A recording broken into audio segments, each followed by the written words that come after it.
जो हमसे वादे किए थे यूनियन गवर्नमेंट के रिप्रेजेंटेटिव जेपी नड्डा में, उसमें एक वादा ये भी शामिल था कि जितने भी प्रदर्शनकारी हैं जिन्होंने पेपर लीक के खिलाफ प्रदर्शन किया है, उनमें से किसी के भी ऊपर कोई भी केसेस दर्ज नहीं होंगे। जितने भी केसेस दर्ज हुए हैं वो वापस होंगे। लेकिन हम देखते हैं कि बिहार में 500 के करीब जो स्टूडेंट्स हैं अलग अलग जगहों पे अलग अलग जेलों में बंद हैं। हम देखते हैं कि पालीगंज के एमएलए कॉमरेड संदीप सौरभ को अरेस्ट कर लिया जाता है। यहाँ पे आइसा के प्रदेश अध्यक्ष और सचिव कॉमरेड धनंजय, कॉमरेड दीपांकर को अरेस्ट कर लिया जाता है। सबा, जो कि पटना यूनिवर्सिटी की एक छात्रा है, आइसा की वहाँ पे सेक्रेटरी हैं, उनको अरेस्ट किया जाता है। कॉमरेड दिव्यम, जो पटना यूनिवर्सिटी के छात्र हैं, उनको अरेस्ट किया जाता है। और इसी तरीके से सिवान, सारण में तमाम जगहों पे वो स्टूडेंट्स जो सिर्फ प्रोटेस्ट कर रहे थे पेपर लीक के खिलाफ, उन्हें अरेस्ट किया जाता है।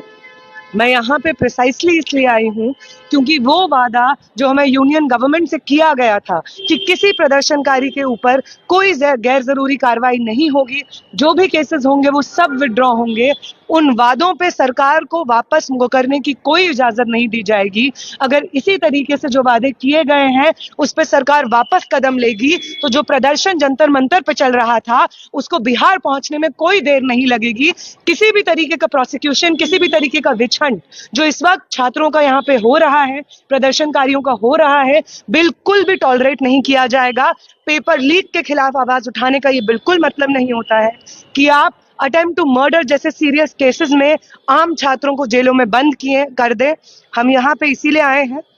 क्योंकि हम यहाँ पे जेलों में बंद उन स्टूडेंट से मिलेंगे, हम होम सेक्रेटरी से भी मिलेंगे, पुलिस के जो अधिकारी हैं जो इस चीज़ के लिए रिस्पॉन्सिबल है, हम उनसे भी मिलेंगे और इन तमाम लोगों को इस चीज़ का याद दिलाया जाएगा कि यूनियन गवर्नमेंट से जो अश्योरेंस है उसके तहत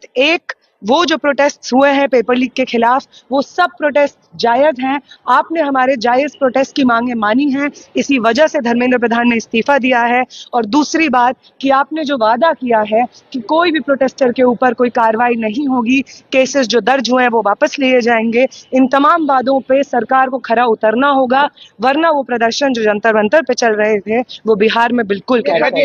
बिहार की बात 25 जुलाई को कॉकरोच जनता पार्टी ने हमारे प्रोटेस्ट को कॉल ऑफ किया था,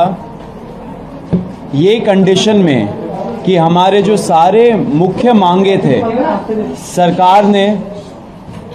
उस पे या तो उन्होंने एक्ट किया, जैसे कि धर्मेंद्र प्रधान जी का इस्तीफा उन्होंने लिया, या तो उन्होंने अश्योरेंस दिया कि एग्रीड अपॉन टाइमलाइंस के अंदर वो उस पे अमल करेंगे।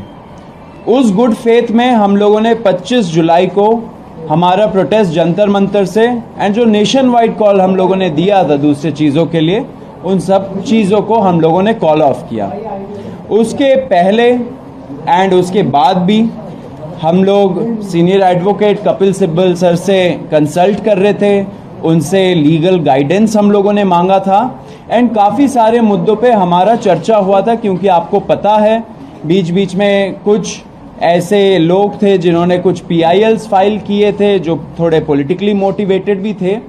हम ये चाहते थे कि हमारा ये जो युवाओं का मूवमेंट है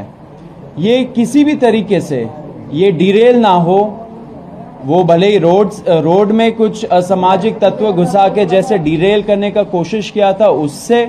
या कोर्ट को यूज़ करके एक तरीके से ये मूवमेंट को डिरेल ना किया जाए, वो हमारा प्रयास था।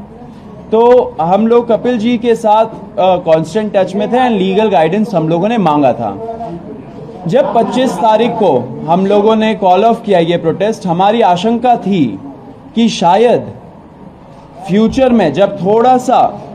मोमेंटम कम हो जाए या थोड़ा ये प्रोटेस्ट का जो माहौल है वो थोड़ा गिर जाए, उसके बाद शायद ये सरकार इंडिविजुअल लेवल पे लोगों को टारगेट करना शुरू करे। एंड ये बहुत क्रेडिबल एप्रीहेंशन है, क्योंकि आपने देखा होगा दूसरे प्रोटेस्ट में भी सेम प्लेबुक यूज़ किया गया है। दूसरे जो पहले अच्छे प्रोटेस्ट रहे हैं, बड़े प्रोटेस्ट रहे, उसमें ऐसे ही लोगों को इंडिविजुअली टारगेट करके फंसाया गया झूठे मुकदमों में। तो कॉकरोच जनता पार्टी सारे छात्रों के लिए शुरू से डे 1 से उनको लीगल हेल्प एंड जो अभी मेडिकल हेल्प सब कुछ प्रोवाइड कर रही है, लॉयर से भी कोऑर्डिनेट करके उन लोगों को देश भर में हेल्प कर रही है।